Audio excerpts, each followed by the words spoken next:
Media మిత్రులందరికీ నమస్కారం. ఈరోజు మాదిగ మేధావుల ఫోరం తెలంగాణ రాష్ట్రం ఆధ్వర్యంలో ప్రెస్ మీట్ ఏర్పాటు చేయడం జరిగింది.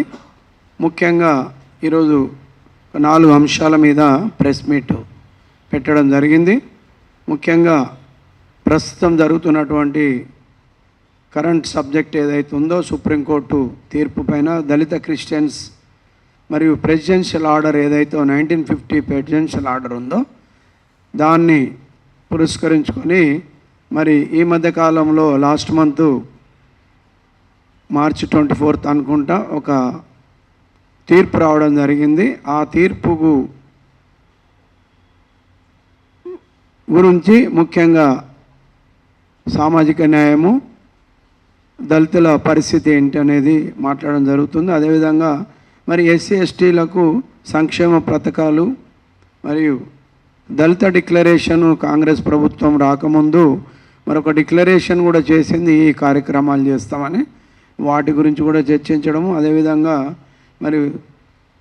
తెలంగాణలో అత్యధికంగా ఉన్నటువంటి మాదిగల జనాభా ఈరోజు ప్రభుత్వం ప్రకటించినటువంటి 10.6 జనాభా అత్యధిక జనాభా కలిగిన సింగిల్ లార్జెస్ట్ కమ్యూనిటీ ఏదైతే మాదిగలు ఉన్నారో వాళ్ళ అభివృద్ధి ఎంతవరకు ఉన్నది అనేది కూడా మేము ప్రభుత్వానికి తెలియజేస్తాం. అదేవిధంగా ఎస్సీ సబ్ ప్లాన్ గురించి కూడా ప్రభుత్వానికి చెప్పాలనుకుంటున్నాం మీడియా ద్వారా. ఎందుకంటే కిరణ్ కుమార్ గారి గవర్నమెంట్లో కాంగ్రెస్ ప్రభుత్వంలో ప్రవేశపెట్టిన సబ్ ప్లాను టీఆర్ఎస్ ప్రభుత్వం వచ్చిన తర్వాత పూర్తిగా అది నీరుగారిపోయింది. టీఆర్ఎస్ ప్రభుత్వం కూడా సప్లాన్ నిధులు కేటాయించినప్పటికి కూడా ఆ నిధులు ఎక్కడ కూడా అమలు చేసినట్టు లేదు. ఆ నిధులు వివిధ రంగాలకు మళ్లించడము అల్టిమేట్గా జరిగింది ఏంటంటే దళితుల అభివృద్ధి శూన్యం. సో వీటి మీద మాట్లాడాలనుకుంటున్నాం. ముఖ్యంగా దళిత క్రిస్టియన్స్ అంటే దళితులలో ఉండబడే కొంతమంది విశ్వాసం మూలంగా క్రిస్టియన్స్ ఎవరైతే ఉన్నారో వాళ్లకు ఎస్సీ హోదా తీసేస్తాము, రిజర్వేషన్ వర్తించదనే దాని మీద ఒక సబ్జెక్ట్ ఉంది. ఇది మెయిన్గా దీని మీద ముందుగా నేను మా ముఖ్య సలహాదారు, బంధు సొసైటీ అధ్యక్షులు, మాదిగ మేధావుల ఫోరం ముఖ్య సలహాదారు పల్లెల వీరస్వామి గారిని మాట్లాడవలసిన కోరుతున్నాను. తాను మాట్లాడిన తర్వాత నెక్స్ట్ ప్రొఫెసర్ కాసిం గారు మాట్లాడతారు. ప్రింట్ మీడియా, ఎలక్ట్రానిక్ మీడియా మిత్రులందరికీ నమస్కారం. మిత్రులారా, భారతదేశంలో ఉన్నటువంటి ప్రజలందరూ భారత రాజ్యాంగాన్ని గౌరవిస్తున్నారని అనుకుంటున్నా. భారత రాజ్యాంగాన్ని మనం గౌరవించేటప్పుడు భారత రాజ్యాంగంలో కొన్ని విషయాలు రాసుకున్నాం. ఈక్వాలిటీ ఏదైతుందో దాన్నే మళ్ళీ తీసుకొచ్చి రాజ్యాంగంలో ఆర్టికల్ 14లో చేర్చబడ్డది. తర్వాత 21 నుంచి 19 నుంచి 23 దాకా రాజ్యాంగంలో వ్యక్తుల యొక్క స్వేచ్ఛ స్వతంత్రాల గురించి అనేక విషయాలు చెప్పబడ్డాయి. గత నెల 24న అత్యున్నత న్యాయస్థానంలో 2 జడ్జీలతోటి కూడిన బెంచ్ ఏదైతుందో ఎవరైతే మతం మారినటువంటి దళితులకు, షెడ్యూల్ కులాలకు రిజర్వేషను వర్తించదనే ఒక తీర్పునివ్వటం జరిగింది. మాదిగ మేధావుల ఫోరం గౌరవ సలహాదారుగా మా డిమాండ్ ఏంటంటే అత్యున్నత న్యాయస్థానాన్ని మేము అప్పీల్ చేస్తున్నాము. ఈ న్యాయమైన తీర్పు మీద మళ్ళీ పరిశీలించాలని మేము కోరుతా ఉన్నాం. కారణం ఏంటంటే దళితులు, పర్టికులర్గా షెడ్యూల్ కులాలు ఎవరైతే ఇతర మత విశ్వాసాలకి వెళ్ళిందో వాళ్ళందరి యొక్క సామాజిక స్థితిగతులు ఏమీ మారలేదని చెప్పడానికి మీకు ఉదాహరణ ఏంటంటే ఈరోజు క్రైస్తవులుగా మారినటువంటి మాలా మాదిగలందరూ కూడా అదే ఊరు బయట అదే వివక్షత, అదే అంటరానితనము, అదే పరిస్థితులు ఎదుర్కొంటూ ఉన్నారు. దీనికి మీకు చక్కటి ఉదాహరణ ఏమిటంటే 1985 జూలై 17 నాడు కారంచేడులో జరిగిన ఒక సంఘటన మీ దృష్టికి తీసుకురావాలనుకుంటున్నా. 1985 జూలై 17 నాడు ఇన్సిడెంట్ ఏంటంటే, ఆమె పేరు ఆలీషమ్మ. ఆ గ్రామం అంతా క్రిస్టియన్ పల్లె. అది చెరువులో నీళ్లు ముంచుకుంటున్నప్పుడు జరిగిన ఒక ఘర్షణ ఏదైతుందో, మేము మంచినీళ్ళు తాగేటువంటి చెరువులో మీరు ఎడ్లని శుభ్రం చేయటము సరైంది కాదని ప్రశ్నించినందుకు ఆమె మీద దాడి చేయటం జరిగింది. మాదిగలు మమ్మల్ని ప్రశ్నిస్తారా అని చెప్పేసి ఊళ్ళో ఉన్నటువంటి సంపన్న వర్గాలన్నీ కూడా కలిసికట్టుగా కారంచేడు క్రిస్టియన్ పల్లె మీద దాడి చేయటం జరిగింది. ఆ దాడిని మనం గమనించినట్టయితే నిజంగా క్రిస్టియన్లో కులం లేదనుకున్నప్పుడు ఆ వివక్షత ఉండకూడదు. కానీ అక్కడ వీళ్ళు మాదిగోళ్ళు క్రైస్తవ మతం తీసుకున్నా కానీ వీళ్ళు మాదిగోళ్ళే, తేళ్ల జడసను, దుడ్డు వందనము, ఎలీషమ్మ ఇట్లా చెప్పుకుంటూ పోతే అన్ని క్రైస్తవ పేర్లే. కానీ మీరు అంటున్నట్టు సుప్రీంకోర్టు జడ్జిమెంట్ చెప్పిన తీర్పు ప్రకారము మరి అక్కడ వివక్షతోటి కూడినటువంటి దాడి జరిగింది. అదేవిధంగా మళ్ళీ ఒక 5 years తర్వాత ఆగస్టు 6, 1991 నాడు మళ్ళీ చుండూరులో ఉన్న క్రైస్తవ పల్లె మీద కూడా దాడి జరిగింది. ఆ దాడిని కూడా ఏం చేశారు, తర్వాత జరిగిన దాడి అత్యంత భయంకరమైన దాడి జరిగితే క్రిస్టియన్ల మీద, మాలల మీద, మాదిగల మీద న్యాయస్థానానికి వచ్చినప్పుడు మీరు హిందువులు కాదు క్రైస్తవులు అని చెప్పేసి కొట్టివేయటం జరిగింది. దాడి జరిగిన తీరు ఏంటంటే వీళ్ళు మాలలు, మాదిగలు అని చెప్పేసి, అంటరాని కులాలని చెప్పేసి దాడి జరిగినాయి. మీడియా మిత్రులందరూ కూడా ఈ 2 సంఘటనల మీద ప్రచురించినటువంటి వార్త ఏంటంటే కారంచేడు, చుండూరు దళిత పల్లెల మీద దాడి. ఎవరు క్రిస్టియన్ పల్లెల మీద దాడి అని రాయలే. అక్కడ కూడా ఐడి చేసారు. నేను మీకు చెప్పదలుచుకున్నది ఏంటంటే, వాడు క్రైస్తవ మతంలో మారినంత మాత్రం వలన ఎల్లయ్య ఏలియా అయిందే తప్ప అతనిలో ఆర్థికమైన ఎదుగుదల లేదు, సామాజిక వివక్షత నశించలేదు. ఎక్కడైతే ఈ మాలమాదిగ పల్లెలు ఉన్నాయో 78 సంవత్సరాలు స్వతంత్రం తర్వాత కూడా ఇంకా ఊర్లో ఇల్లు కట్టుకునేటువంటి సిచ్యువేషను లేదు. ఈరోజు కూడా హైదరాబాద్ లాంటి మెట్రోపాలిటన్ సిటీలో మేము క్రిస్టియన్లమంటే ఇల్లు దొరకనటువంటి, క్రిస్టియన్లు అంటే వీళ్ళు మాలమాదిగలే అనే ఉద్దేశంతో ఇండ్లు రెంట్కి ఇవ్వనటువంటి పరిస్థితులు కూడా ఈరోజు మెట్రోపాలిటన్ సిటీలలో ఉన్నాయి.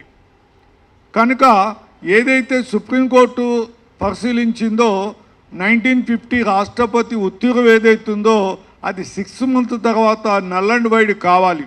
కానీ నల్ అండ్ వైడ్ కాకుండా దాన్ని కొనసాగించి ఆ రోజు ఉన్నటువంటి రాష్ట్రపతి సుప్రీంకోర్టు ఇచ్చినటువంటి జడ్జిమెంటు ఇది కరెక్టు, దీన్ని బేస్గా చేసుకొని మేము తీర్పు చెప్తామని చెప్పటం ఏదైతుందో అది ఈ దేశంలో ఉన్న అనేక మంది పేద ప్రజలకి అన్యాయం చేసినట్టుగా ఉంది. కనుక తిరిగి సుప్రీంకోర్టు పునఃపరిశీలన చేయాలనేది మా డిమాండు. మీకు మొత్తము దేశవ్యాప్తంగా చూస్తే దాదాపు ఇవాళ మొత్తము రాష్ట్రంలో జరిగిన దాడులన్నీ మరి మీరు లెక్కకు తీసినట్టయితే అన్ని దాడులు కూడా క్రైస్తవుల మీదనే జరిగినాయి. కానీ ప్రభుత్వాల లెక్కల ప్రకారము షెడ్యూల్ కులాల మీద జరిగినట్లు చెప్పుకుంటూ ఉన్నారు. కనుక క్రైస్తవులు ఇప్పటికి కూడా క్రైస్తవ మతం తీసుకున్నాం అందరూ కూడా వివక్షతకు లోనవుతున్నారు. వాళ్ళని అదేవిధంగా మాలమాదిగల్లాగానే చూస్తూ ఉన్నారు. పోనీ క్రైస్తవ మతంలో నుంచి ఇతర మతాలకు వెళితే బౌద్ధంలోకి వెళ్తే నియో బుద్ధిస్టులు అంటున్నారు, ఇస్లాంలోకి వెళ్తే లద్దాపులు, రకరకాల పేర్లతోటి. అంటే ఈ గుంపు ఏదైతుందో ఈ మాలామాదిగలు షెడ్యూల్ కులాల్లో ఉన్నటువంటి వాళ్ళు ఎవరైతున్నారో ఏ ఇతర మతాలకు వెళ్ళినా వీళ్ళ ట్యాగుని ఈ సమాజము, హిందూ సమాజము వాళ్ళని అదే విధంగా చూస్తూ అదే విధంగా గుర్తిస్తూ ఉంది. కనుక ఈ సామాజిక అంతరాలు ఏదైతుందో, అన్టచబుల్ ఏదైతుందో అది కంటిన్యూ అవుతుంది. కనుక వీళ్ళని రిజర్వేషన్ల నుంచి తొలగించటం వలన వాళ్ళ యొక్క ఆర్థిక అభివృద్ధి కుంటుపడే అవకాశం ఉంది.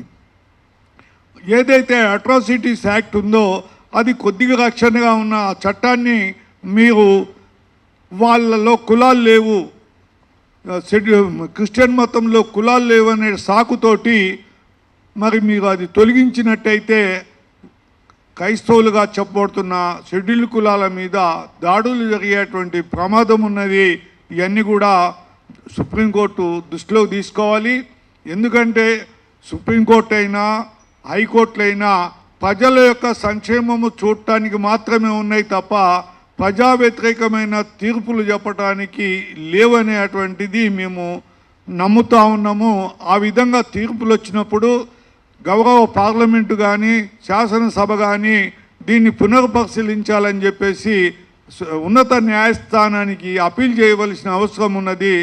మాకేందంటే ఎంతోమంది ఉన్నా కానీ ఆ దశగా మా ప్రజాప్రతినిధులు ఎవరైతున్నారో వాళ్ళు మరి సుప్రీంకోర్టు దాకా ఈ కేసును తీసుకుపోకపోవటం విచారకరము. బహుశా తీసుకెళ్తారేమో అని కూడా మేము ఆశిస్తున్నాము. మా ముందున్న ఒకే ఒక నాయకుడు కృష్ణమాదేవ్ గారు ఈ రాష్ట్రంలో ఈ సుప్రీంకోర్టు జడ్జిమెంట్ వచ్చిన తర్వాత తనొక్కడే పోరాటం చేస్తూ ఉన్నాడు.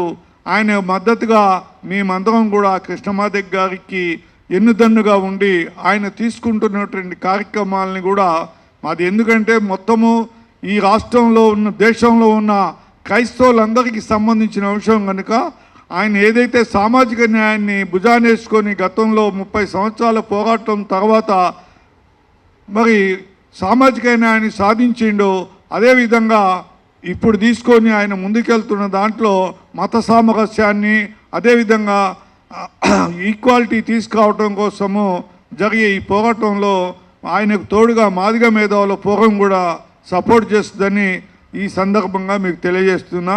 జై హింద్, జై భారత్. ఇప్పుడు సివిల్ డిక్లరేషన్ అని ఒకటి కాంగ్రెస్ అధిష్టానం ఆధ్వర్యంలో జరిగినటువంటి మహాసభలో వాళ్ళు వెల్లడించినటువంటి ప్రధాన అంశాలు సామాజిక న్యాయం. ఆ సామాజిక న్యాయంలో ముఖ్యంగా దళితులకు భూములు పంచే కార్యక్రమం, అది అమలు విషయానికి ఆలోచిస్తే ఏమాత్రం అది మొదలే కాలేదు. అలాగే ఫీజు రియంబర్స్మెంట్ అది కొంతవరకు మొదలు చేసినవని అన్నారు, అది పూర్తిగా జరగలేదు. తర్వాత ఉచిత విద్య అని చెప్పారు. పీజీ ఉన్నత విద్య, ఇంటర్మీడియట్ నుండి కంప్లీట్గా ఉన్నత విద్య మొత్తం వాళ్ళు 5 లక్షల వరకు దాని మీద ఖర్చు చేస్తామని చెప్పి డిక్లేర్ చేశారు. కానీ అది కూడా చాలా అరకొరంగా ఉంది. ఇంతవరకు ఎక్కడ పూర్తి స్థాయిలో అమలు పరిచిన దాఖలాలు లేవు. తర్వాత విద్యా ఉద్యోగాలలో ఖాళీలు భర్తీ చేసి మాదిగా ఎస్సీలలో మాదిగా పెద్ద కులం కాబట్టి వారిని ఈ ఖాళీలలో భర్తీ చేయాలని చెప్పారు. కానీ ఈరోజు పరిస్థితి చూస్తే కేవలం నోటిఫికేషన్ వరకే పరిమితమైంది. దాన్ని ఉద్యోగాలు భర్తీ చేసే కార్యక్రమం కూడా ఏమాత్రం జరగలేదు. ఈ ప్రభుత్వం వచ్చి ఆల్రెడీ 2.5 సంవత్సరాలు గడిచిపోయినా కానీ ఏమాత్రము ముందుకు జరిగిన దాఖలాలు లేవు. ఎస్సీల పరిస్థితి, అందులో ముఖ్యంగా మాదిగల పరిస్థితి చాలా దారుణంగా ఉందనేది మన రీసెంట్ లెక్కలు కూడా చెప్తున్నాయి.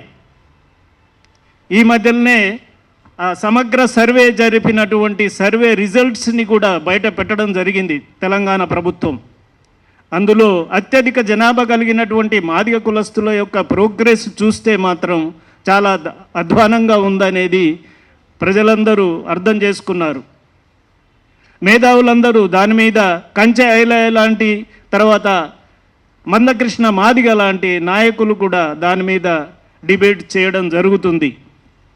కాబట్టి ప్రభుత్వం ఇప్పటికైనా కానీ మేలుకొని వాళ్ళు చెప్పిన విషయాలు ఏ మేరకు అమలు జరిగాయి, ఇంకా ఎంతవరకు జరగాల్సింది అని దాని మీద ఒక స్పెషల్ కమిటీ ఫామ్ చేసుకొని అది ముందుకెళ్తారని చెప్పి మేము ఆశిస్తున్నాము. ఎందుకంటే ఇంతకుముందు కూడా సబ్ ప్లాన్లో ఉన్నటువంటి నిధులను కాళేశ్వరంకు కేటాయించారని చెప్పే వాదన ఉంది. ఈసారి కూడా ఈ ప్రభుత్వం ఆధ్వర్యంలో కూడా కేటాయింపులు మాత్రం జరిగాయి, కొంత వరకు అరకొర కేటాయింపులే జరిగాయి, అవి కూడా అమల్లో వెనకబడే ఉన్నాయి. కాబట్టి ఇలాంటి ధోరణి మార్చుకొని ప్రభుత్వం ఇప్పటికైనా కానీ ఈ సామాజిక న్యాయం వైపు అడుగులేస్తుందని చెప్పి భావిస్తూ ఉన్నాము. Thank you very much. ఇప్పుడు మా దేశంకి స్వాతంత్రం వచ్చి 78 సంవత్సరాలు గడుస్తున్నప్పటికీ మరి దళితుల పరిస్థితి, ముఖ్యంగా మాదిగల పరిస్థితి ఇంకా అధ్వానంగానే ఉంది. గ్రామాలలో చూస్తే క్షేత్ర స్థాయిలో ఇప్పటి కూడా ఆకలికి అలమటిస్తున్నటువంటి కుటుంబాలను కూడా నేను చూస్తూ ఉన్నాను. నేను చిన్నప్పుడు చూశాను కుటుంబాలు, ఇప్పుడు కూడా చూస్తున్నాను. ఇప్పటికీ చదువుకు నోచుకొని కుటుంబాలు ఉన్నాయి, రిజర్వేషన్కు నోచుకొని రిజర్వేషన్ ఫలాలు అందనటువంటి కుటుంబాలు కూడా ముఖ్యంగా దళితులలో మాదిగలలో ఉన్నాయి. నేనేమంటానంటే ఇప్పటికి కూడా ఒక సమగ్రమైనటువంటి ఒక కమిట్మెంట్ తోటి ఏ ప్రభుత్వం కూడా దళితులను ముందుకు తీసుకెళ్ళడం లేదు. ముఖ్యంగా అత్యధిక జనాభా కలిగినటువంటి మాదిగ సమాజం ఏదైతే ఉందో ఈ సమాజానికి మరి నిధులు కూడా ప్రత్యేకంగా ఎక్కడ కూడా కేటాయించినట్లేదు. స్కీమ్స్లలో కూడా అంబేద్కర్ అభయహస్తము 12 లక్షలు అని చెప్పారు, కానీ ఇంతవరకు అది అంబేద్కర్ అభయహస్తం 12 లక్షలు, మరి దాంతో దళిత బంధు పేరునే అంబేద్కర్ అదే అభయహస్తంగా మార్చినారు. అది ఇంతవరకు ఎక్కడ కూడా మరి అమలైనట్టుగా లేదు. మా బాధ అంతా ఏంటంటే ఈ 78 సంవత్సరాలలో ఎంతో కొంత అభివృద్ధి చదువులలో చదువుకొని ప్రొఫెసర్ కాసిం లాంటి వాళ్ళు, నాలాంటి వాళ్ళు, వీరసమన్న లాంటి వాళ్ళు కొంతమంది అడ్వకేట్స్గా మరి ప్రొఫెసర్స్గా డాక్టర్స్గా వచ్చినప్పటికీ ఒక 2 to 3% అభివృద్ధి జరిగింది 15%లో. మిగతా ఇంకా 10%కి ఏబో వాళ్ళు ఎవరికి కూడా రిజర్వేషన్ ఫలాలు లేవు, విద్య లేదు, మరి ఆర్థిక అభివృద్ధి కూడా లేదు.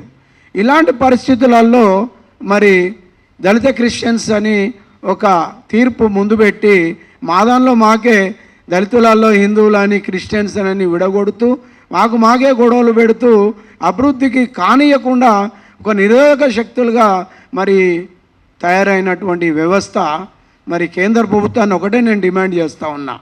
ఎందుకంటే బాబాసాహెబ్ అంబేద్కర్ గారు రిజర్వేషన్ ప్రతిపాదించినప్పుడు ఓన్లీ హిందువులే ఉన్నారు.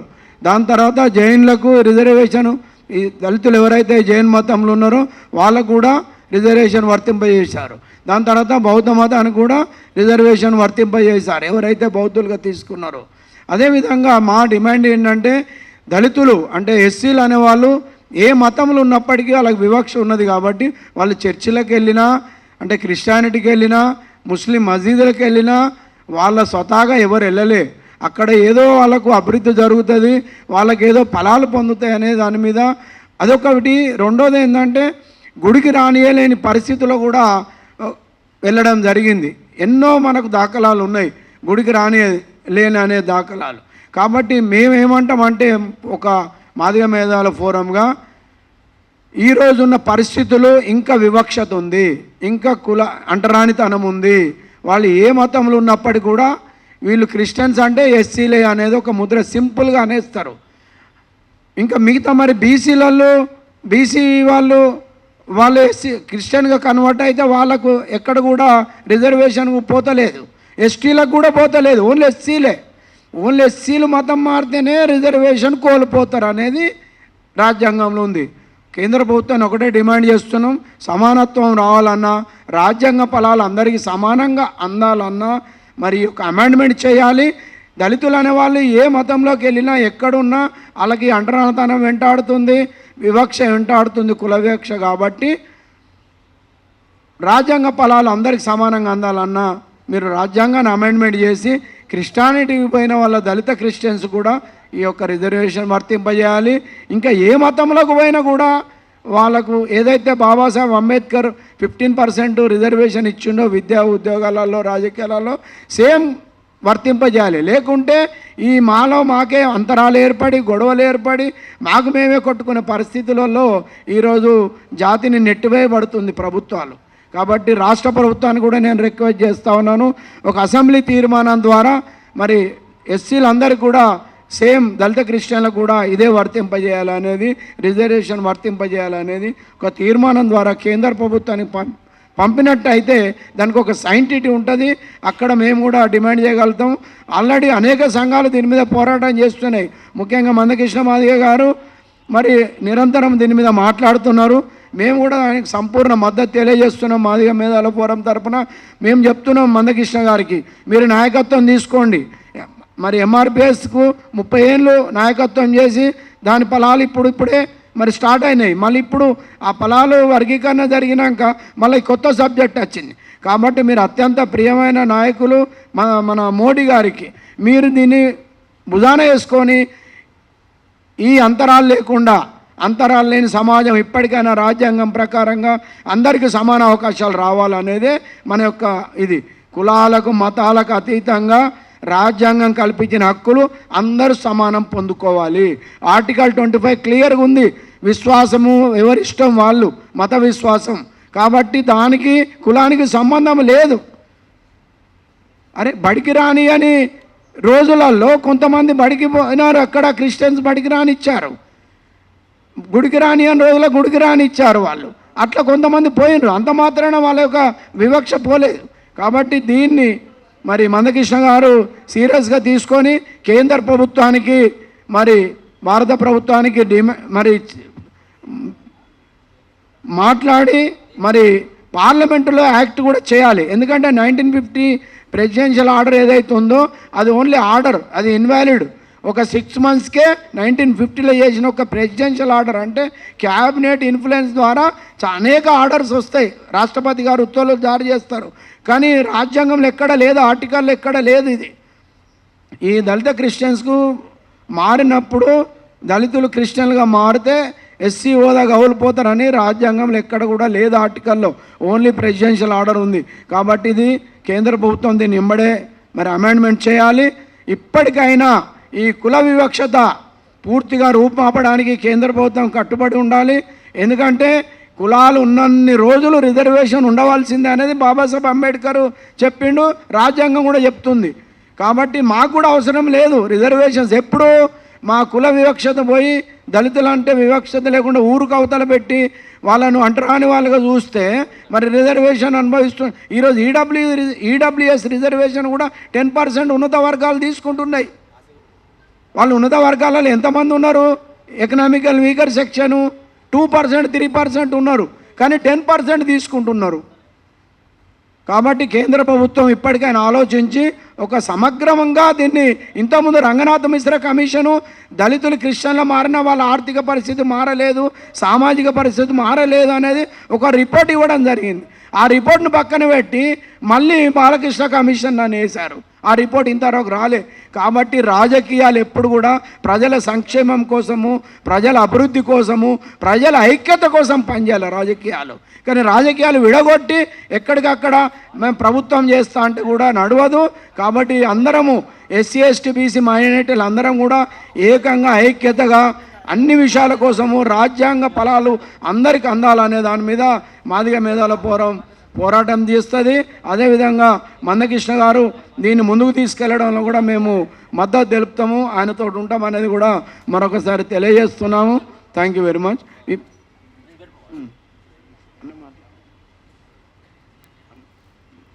ఇట్లో ప్రధానంగా మేము మాట్లాడదలుచుకున్నది,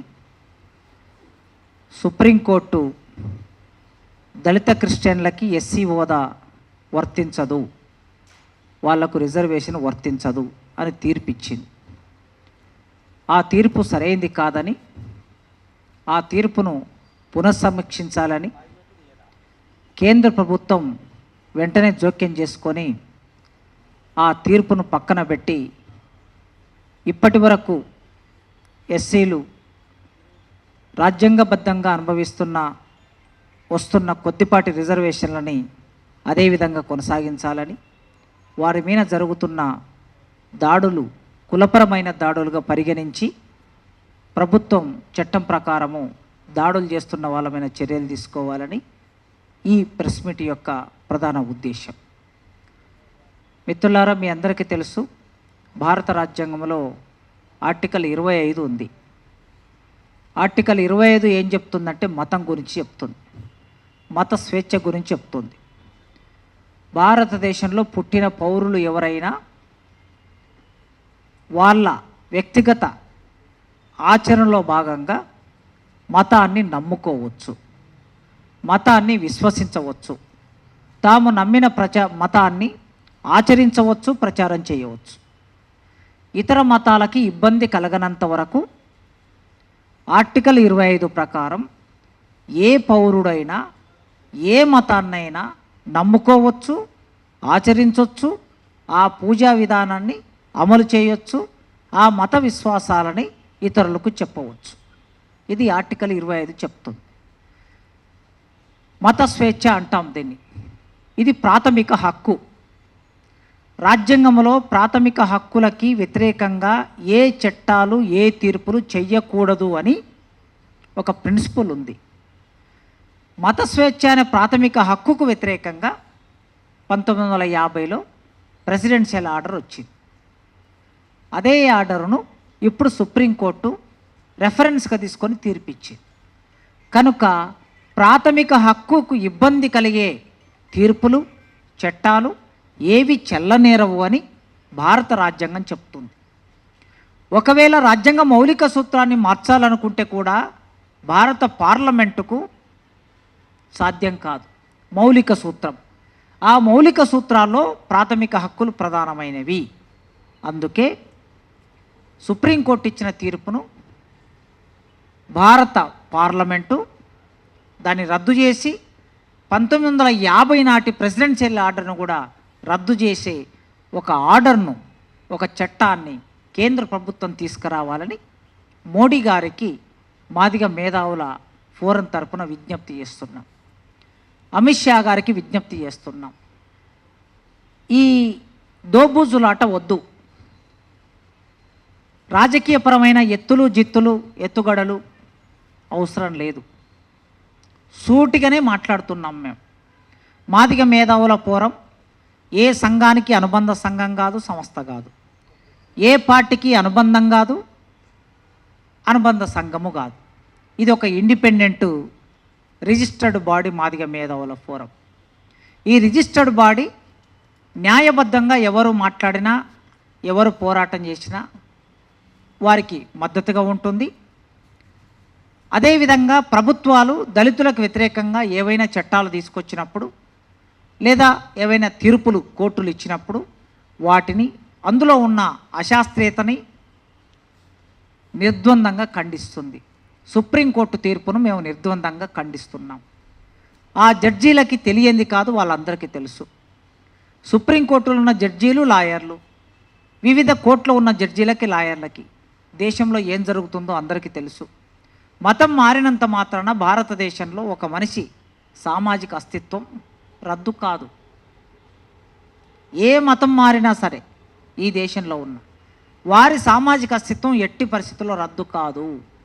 వారి సామాజిక అస్తిత్వం అంటే కులము. మతం మారినా కూడా కులం వెంటబడి తరుముతుంది. అందుకే కొన్ని సంవత్సరాల కిందట, ఒక 200 సంవత్సరాల కిందట, 100 సంవత్సరాల కిందట భారతదేశంలో ఉన్న దళితులు క్రైస్తవ మతంలోకి వెళ్ళారు. తెలంగాణ లాంటి ప్రాంతంలో కొందరు ఇస్లాం మతంలోకి వెళ్ళారు. మహారాష్ట్ర లాంటి ప్రాంతంలో కొందరు బౌద్ధ మతంలోకి వెళ్ళారు. పంజాబ్ లాంటి ప్రాంతంలో కొందరు సిక్కు మతంలోకి వెళ్ళారు. ఇన్ని మతాల్లోకి వెళ్ళినటువంటి వాళ్ళకి ఎక్కడికి ఏ మతంలోకి వెళ్ళినా సిక్కు మతంలో కూడా దళిత సిక్కులే ఉన్నారు. అక్కడ ఇస్లాం మతంలో కూడా దళిత ఇస్లాంలే ఉన్నారు, ఎస్సీ ఇస్లాంలే ఉన్నారు. క్రైస్తవ మతంలో కూడా ఎస్సీ క్రైస్తవులే ఉంటారు. అందుకే కులము రద్దు కానంత కాలం రాజ్యాంగబద్ధంగా మనిషికి లభించే అన్ని హక్కులు తప్పనిసరిగా ఉండవలసిందే. సుప్రీంకోర్టు దీన్ని దృష్టిలో పెట్టుకోవాలని మేము మాదిగ మేధావుల ఫోరం తరపున విజ్ఞప్తి చేస్తున్నాం, డిమాండ్ చేస్తున్నాం. ఈ వ్యక్తులు దళితులకు కూడా ఒక ప్రత్యేక సంస్కృతి ఉంది, ప్రత్యేక జీవితం ఉంది, విశ్వాసాలు ఉన్నాయి. భారతదేశంలో దళితులు ప్రకృతిని నమ్ముకున్నారు దేవుడిగా. ఎల్లమ్మనో, మల్లమ్మనో, పుల్లమ్మనో, పోలేరమ్మనో, కట్టమైసమ్మనో వీళ్ళు నమ్ముకున్నారు. వారి ఆహారపు అలవాట్లు వేరుగా ఉన్నాయి, వాళ్ళ నమ్మకాలు వేరుగా ఉన్నాయి. దళితులు భారతదేశంలో అసలు సిసలైనటువంటి, ఒక రకంగా చూస్తే అసలు సిసలైన హిందువులు దళితులు. కానీ ఏం చేశారు? అసలు సిసలైనటువంటి హిందువులని ఆది మామూలుగా మాకు మొదటి నుంచి పాత గెజిట్స్లలో, బ్రిటిష్ గవర్నమెంట్ ఆర్డర్స్లలో, నిజాం ఆర్డర్స్లలో ఉమ్మడి మద్రాస్ ప్రెసిడెంట్స్ ఉండేది, ప్రావిన్స్ ఉండేది. ఆ మద్రాస్ ప్రావిన్స్లో కూడా దళితులను ఏమని ప్రస్తావించారు వాళ్ళ గెజిట్లో, వాళ్ళ ఆర్డర్స్లో అంటే ఆది మాదిగలు, ఆది ఆంధ్రులు అని అంటే ఆంధ్ర ప్రాంతం నుంచి మద్రాస్ రాష్ట్రంలో ఉన్నవాళ్ళు, ఆది జాంబవులు, ఆది అరుంధతీయులు అనే మాట ఉన్నది. ఆది అరుంధతీయులు, ఆది జాంబవులు అంటే ఆది అంటే ఏమిటి? మొదలు అని. ఈ దేశంలో మొదలు మేమే. జాంబవంతుడు జంబూ ద్వీపం అని అంటారు. భారతదేశాన్ని జంబూ ద్వీపం, తర్వాత భరతవర్ష అనే తర్వాత వస్తుంది. ఫస్ట్ జంబూ ద్వీపేనా అని మొదలవుతుంది బ్రాహ్మణులు చదివే మంత్రం కూడా. జంబూ ద్వీపం అంటే మొదటిది. ఈ దేశానికి ఉన్న మొదటి పేరు ఏమిటి? జంబూ ద్వీపం. జంబూ ద్వీపానికి నాయకుడు ఎవరు? జాంబవంతుడు. జాంబవంతుడు ఎవడు? మాదిగ. కనుక ఈ జాంబవంతుని మూలవాసులమైనటువంటి మేము భారతదేశంలో మొదటి నుంచి ఉన్నటువంటి వాళ్ళం. తర్వాతి కాలంలో మీరు కొన్ని పరిమితులు విధించి మాకు చదువు అందకుండా చేస్తే, మాకు వైద్యం అందకుండా చేస్తే, మాకు భూమి అందకుండా చేస్తే, మాకు పరిపాలనలో భాగం లేకుండా చేస్తే, మమ్మల్ని మనుషులుగా చూడకుండా మీరు చేస్తే, అప్పుడు వాళ్ళు మా దగ్గరికి వచ్చి ఈ దేశంలో మీరు పరిమితులు విధిస్తే, మీరు అంటరానితనాన్ని పెడితే, ఆ క్రైస్తవులు వచ్చి మమ్మల్ని ముట్టుకున్న మొట్టమొదటి మనుషులు వాళ్ళే. మమ్మల్ని దగ్గరకు తీసుకున్న మొట్టమొదటి మనుషులు వాళ్ళే. మమ్మల్ని గుడిలోకి రానిచ్చిన మొదటి మనుషులు వాళ్ళే. మాకు చదువు చెప్పిన మొదటి మనుషులు వాళ్ళే. మాకు ఒక కోట్టేసి సంస్కారవంతంగా ఈ ప్రపంచం ముందు నిలబెట్టింది వాళ్ళే. మరి ఆ మతంలోకి మేము వెళ్ళినప్పుడు, ఆ మతం చదువుని ఇచ్చినప్పుడు, చైతన్యం వచ్చినప్పుడు, ఈ ప్రపంచాన్ని చూసే అవకాశం, ఇంగ్లీష్ నేర్చుకునే అవకాశం క్రైస్తవ మతం కల్పించింది. మరి క్రైస్తవ మతం కల్పించినా కూడా మా ఇండ్లు ఏమన్నా మారినాయా? మీరు భారతదేశంలో ఏ రాష్ట్రంలోకైనా వెళ్ళి చూడండి. క్రైస్తవ మతంలోకి వెళ్ళినా కూడా మా ఇండ్లు మాదిగవాడల్లోనే ఉన్నాయి, మాలవాడలు వాడల్లోనే ఉన్నాయి. మా ఇల్లు వెళ్ళి బాపనోళ్ళ పక్కన ఏమి ఇల్లు కట్టుకోలేము మేము. అగ్రహారాల్లోకి మా ఇండ్లు వెళ్ళలే. రెడ్డెళ్ళ ఇళ్ళల్లోకి మా ఇండ్లు వెళ్ళలే. వెలమల్ల ఇళ్ళల్లోకి మా ఇండ్లు వెళ్ళలే. ఎక్కడుండో ఇండ్లు అక్కడనే ఉంది. మతం మారినాం అంతే. ఇల్లు అక్కడే ఉంది. అదే ఆహారం తింటున్నాం, అదే విశ్వాసాన్ని కలిగి ఉన్నాం, అదే శ్రమ చేస్తున్నాం, అదే కూలీనాలు చేసుకొని బతుకుతున్నాం, అదే పేదరికం ఉన్నది. మేము క్రైస్తవ మతంలోకి పోయామని చెప్పేసి బాపనోళ్ళు మాకేమన్నా అడిగి పిల్లనిచ్చారా? ఇవ్వలేదు కదా. మతం మారితే స్థాయి మారాలే కదా. మరి స్థాయి మారలే. కనుక పెళ్ళి దగ్గరైనా, ఆహారపు అలవాట్ల దగ్గరైనా, విశ్వాసాల దగ్గరైనా మతం మారినంత మాత్రాన జీవితంలో మార్పు రాలేదు. కనుక మేము అడుగుతున్నది, భారత రాజ్యాంగ ఆర్టికల్ ప్రకారం ఏ మతాన్నైనా విశ్వసించే హక్కు ఉంది. కనుక ఈ దేశంలో ఏ మతాన్నైనా ఎవరైనా విశ్వసించవచ్చు. నేనున్నాను. నాకు ఏ మత విశ్వాసాల పట్ల నమ్మకం లేదు. మా అమ్మ నాయన ఎల్లమ్మను మొక్కుతారు. మా ఇంటి దేవుడు ఎల్లమ్మ. మరి ఎల్లమ్మ ఎవరు? మేమెవరం? ఎల్లమ్మ ఎవరు? పరశురాముడి తల్లి. పరశురాముడు ఎవరు? బ్రాహ్మణుడు. జమదగ్ని కొడుకు. జమదగ్ని ఎవరు? ఇట్లా మొదలు పెడితే చరిత్ర కనుక ఏ మత విశ్వాసాలు లేకపోయినా నేను ప్రకృతిని నమ్ముతాను, మా అమ్మ నాన్నని నమ్ముతాను, అంతే నా విశ్వాసం. నేను క్రైస్తవుని కాదు, నేను ముస్లింను కాదు, నేను హిందువును కాదు భారతదేశంలో. అట్లా ఏ మతాన్ని విశ్వసించకుండా ఉండే హక్కు కూడా భారత రాజ్యాంగంలోనే ఉంది. హేతుబద్ధంగా జీవించే హక్కు కూడా భారత రాజ్యాంగంలో ఉంది. మొన్న తెలంగాణలో వాళ్ళు జనాభా లెక్కలు ఇచ్చినప్పుడు మతం నమ్మనటువంటి వాళ్ళు దాదాపుగా ఏ మత విశ్వాసాలతో సంబంధం లేకుండా నాకే మత విశ్వాసంతో సంబంధం లేదని ప్రకటించినటువంటి వాళ్ళు దాదాపు 4-5 లక్షల మంది ఉన్నారు ఒక్క తెలంగాణ రాష్ట్రంలోనే. కనుక మత విశ్వాసాలకు సంబంధించిన విషయం కాదు ఇది. నాకే మత విశ్వాసాలతో నమ్మకం లేదు, వేరే సంగతి. కానీ ఈ దేశంలో మతాన్ని విశ్వసించే వాళ్ళ పట్ల నాకు గౌరవం ఉంది, బ్రాహ్మణుల పట్ల గౌరవం ఉంది, బౌద్ధుల పట్ల గౌరవం ఉంది, ముస్లింల పట్ల గౌరవం ఉంది, క్రైస్తవుల పట్ల గౌరవం ఉంది. వాళ్ళు ఆ మత విశ్వాసాన్ని ప్రచారం చేసుకునే హక్కు భారత రాజ్యాంగం కల్పించింది. వాళ్ళ హక్కుకు ఎవరైనా భంగం కలిగిస్తే మాట్లాడే హక్కు నాకుంది. అందుకోసమే ఇవాళ ఈ ప్రెస్ మీట్కి వచ్చాం, ఈ ప్రెస్ మీట్ నిర్వహించాం. దయచేసి కేంద్ర ప్రభుత్వం వెంటనే జోక్యం చేసుకోవాలి. ఆనాడు సుప్రీంకోర్టు 2018లో SC/ST అట్రాసిటీ చట్టంలో సెక్షన్ 18 తీసేస్తూ ఒక జడ్జిమెంట్ ఇచ్చింది. జడ్జిమెంట్ ఇస్తే దేశవ్యాప్తంగా ఒక పెద్ద పోరాటం వచ్చింది. లక్షలాది మంది ప్రజలు రోడ్ల మీదకి వచ్చారు, కాల్పులు జరిగినాయి, కొద్దిమంది చనిపోయారు. వెంటనే కేంద్ర ప్రభుత్వం మంత్రిమండలి సమావేశమైంది, మోడీ నాయకత్వంలో సమావేశమై మేము సుప్రీంకోర్టు తీర్పును అంగీకరించట్లేదు, సెక్షన్ 18 అట్రాసిటీ చట్టంలో సెక్షన్ 18 యథావిధిగా కొనసాగుతుంది అని క్యాబినెట్ ఒక ఉత్తర్వు జారీ చేసింది. మరి తీర్పు వచ్చి ఇన్ని రోజులైన తర్వాత ఎందుకు క్యాబినెట్ మాట్లాడట్లేదు? అందుకే భారతదేశంలో ఉన్న క్రైస్తవులందరూ మీరు దేని మీద ఒత్తిడి పెట్టాలంటే కేంద్ర ప్రభుత్వం మీద ఒత్తిడి పెట్టాలి, మోడీ గారి మీద ఒత్తిడి పెట్టాలి. మీరు ఒత్తిడి పెట్టడానికి మీరు ప్రశాంతంగా దేవుని బిడ్డలు గనక, దేవుని నమ్ముతారు గనక, వారు ఏమి చేయుచున్నారో వారికి ఎరుకలేదు అని మీరు అంటారు గనక, మీరు ఇప్పుడు ప్రశాంతంగానే శాంతియుతంగానే రోడ్ల మీదకి వచ్చి శాంతియుతంగా మీ ప్రదర్శన తెలియజేస్తారా? చర్చిలోనే కూర్చోండి, మొత్తం ఒక 24 గంటలు బైబిల్ చదువుకుంటూ కూర్చోండి, 48 గంటలు బైబిల్ చదువుకుంటూ కూర్చోండి. అంటే మరి ఈ దేశంలో ఎంతమంది ఆ బైబిల్ నమ్మే వాళ్ళు ఉంటారో అప్పుడు అర్థమవుతుంది. అందుకే కేంద్ర ప్రభుత్వం మీదే ఒత్తిడి పెట్టాలి. డైవర్ట్ పాలిటిక్స్ వద్దు, దీంట్లో డైవర్టింగ్ పాలిటిక్స్ వద్దు.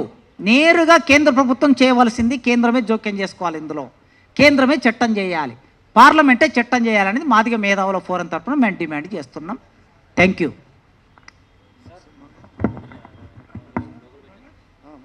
ఇప్పుడు ఓంప్రకాష్ మీట్లో రెండో అంశమైనటువంటి చేవేళ్ళ డిక్లరేషన్ గురించి ఒక 2 విషయాలు మాట్లాడుతున్నాం. అందులో ముఖ్యంగా ఆనాడు కాంగ్రెస్ మేనిఫెస్టోలో చేవేళ్ళ డిక్లరేషన్ పేరుతోటి కార్పొరేషన్లు, దళితులకు 3 కార్పొరేషన్లు, మాల, మాదిగ, ఉపకులాల కార్పొరేషన్ ఏర్పాటు చేస్తామని ప్రకటించడం జరిగింది. ఇంతవరకు కార్పొరేషన్లు లేవు, కానీ కనీసం ఉన్నటువంటి లిడ్ క్యాప్ కార్పొరేషన్ పునరుద్ధరించడానికి కూడా మన ముఖ్యమంత్రి గారు చొరవ తీసుకోవడం లేదు. ఈ వేదిక ద్వారా మన పిసిసి అధ్యక్షులు మహేష్ గౌడ్ గారికి, మన ముఖ్యమంత్రి గౌరవనీయులు రేవంత్ రెడ్డి గారికి, మీరు అతి తొందరలో లిడ్ క్యాప్ కార్పొరేషన్ ఏర్పాటు చేయాలని, చేవేళ్ళ డిక్లరేషన్లో ప్రకటించినటువంటి అంబేద్కర్ అభయాస్తం కింద 12 లక్షల రూపాయలు ప్రతి దళిత కుటుంబానికి ఇవ్వడానికి, అదేవిధంగా ఇప్పుడు నిర్మాణ దశలో ఉన్నటువంటి ఇందిరమ్మ ఇండ్లు మీరు గతంలో డిక్లరేషన్లో 6 లక్షల రూపాయలు దళిత కుటుంబాలకు ఇస్తామని చెప్పారు, కానీ ఇప్పుడు అక్కడ కేవలం 5 లక్షలమే ఇవ్వడం జరుగుతుంది. కాబట్టి ఆ రోజు చేవేళ్ళ డిక్లరేషన్లో తెలిపిన విధంగా 6 లక్షల రూపాయలు ఇంటి నిర్మాణానికి ఇవ్వాలని తెలియజేస్తూ, వీలైనంత తొందరగా ఈ చర్మకారుల వృత్తి మీద ఆధారపడినటువంటి మాదిగ ఉపకులాలకు సంబంధించినటువంటి లిడ్ క్యాప్ కార్పొరేషన్ని తక్షణమే ఏర్పాటు చేసి కార్పొరేషన్ చైర్మన్ సభ్యులను నియమించి లక్షలాది మంది ఆర్టిజన్స్కి మనము ఉపాధి కల్పించాలని కోరుకుంటూ ధన్యవాదాలు. ఏదేమైనప్పటికీ కూడా ఎవరైతే గౌరవ పద్మశ్రీ మందకృష్ణ మాదే గారు ఈ మన కార్యక్రమాన్ని తీసుకొని ముందుకెళ్తున్నారో దయచేసి మన క్రైస్తవ మాలలు కూడా కొంత గ్రహించాలి. ఎందుకంటే ఇవాళ కృష్ణమాది గారు ఉద్యమం చేస్తున్నాడు, దానికి మేమెందుకు సపోర్ట్ చేస్తామని చెప్పేసి కొంతమంది మాల సోదరులు మాల క్రిస్టియన్లు కూడా అంటున్నటువంటి విషయాన్ని మనకు అక్కడక్కడ కనిపిస్తుంది. కాబట్టి ఇక్కడ విషయం ఒకటైనప్పుడు స్పష్టంగా ఏదైతే ఆ విషయం ఉందో ఆ విషయము దాన్ని సాధించుకోవడం కోసము ఇక్కడ కులాల వారీగా సంబంధం లేకుండా ఒకటి ఏదైతే రాష్ట్రపతి ఉత్తర్వులు ఉందో ఆ ఉత్తర్వులను వెంటనే రద్దు చేయడం కోసం ఇవాళ తీసుకున్నటువంటి కార్యక్రమాన్ని అందరూ కూడా పాల్పంచుకొని దాంట్లో అందరూ భాగస్వామ్యమై, ఎందుకంటే ప్రభుత్వం ఇచ్చుకున్నటువంటి కేంద్ర ప్రభుత్వం తీసుకున్నటువంటి నిర్ణయాన్ని రద్దు చేసే విధంగా ఉండాలి తప్ప ఇక్కడ ఎవరో ఒక కులానికి సంబంధించిన నాయకుడు నాయకత్వం వహిస్తున్నాడు కాబట్టి మేము అతని వెనకాల మేము పోమనేటువంటి విషయం ఉందో దాని వెంటనే అందరూ కూడా గౌరవ మందకృష్ణ మాదే గారి ఆధ్వర్యంలో జరుగుతున్న కార్యక్రమాన్ని అందరూ మద్దతు చేయాలని తెలియజేస్తూ ఈ కార్యక్రమానికి విచ్చేసినటువంటి మన మిత్రులందరికీ ధన్యవాదాలు తెలియజేస్తూ సెలవు తీసుకుంటున్నాను. మీద వచ్చినటువంటి తీర్పుని పునఃసమీక్షించాలనే డిమాండ్ని మీరు క్యాప్షన్గా పెడతారని చెప్పేసి మిమ్మల్ని మీ అందరిని రిక్వెస్ట్ చేస్తున్నాం. పునఃసమీక్షించి కేంద్ర ప్రభుత్వాన్ని మేము డిమాండ్ చేస్తున్నాం. పునఃసమీక్షించడానికి కేంద్ర ప్రభుత్వం చొరవ తీసుకోవాలి, మోడీ గారు చొరవ తీసుకోవాలి. ఇది దాన్ని పునఃసమీక్షించడానికి కేంద్ర ప్రభుత్వమే మళ్ళా అఫిడవిట్ దాఖలు చేసి దీన్ని ఇంతకుముందు కాసిం గారు చెప్పినట్టు మిగతా సమీక్షలు ఏవైతే ఇమ్మీడియట్గా వాళ్ళని సమీక్షించి దీన్ని మార్చాలన్నారో అదేవిధంగా ఈ యొక్క తీర్పును పునఃసమీక్షించాలని కేంద్ర ప్రభుత్వము అఫిడవిట్ దాఖలు చేయాలని కేంద్ర ప్రభుత్వాన్ని డిమాండ్ చేస్తున్నాం. మోడీ గారిని అమిత్ షా గారిని డిమాండ్ చేస్తున్నాం. అప్పుడే దళితులందరూ కూడా మరి అందరికీ కూడా న్యాయం జరుగుతుంది, భారతదేశము అందరూ కూడా ఐక్యతగా ఉండగలుగుతారు అన్నది మా డిమాండ్. Thank you.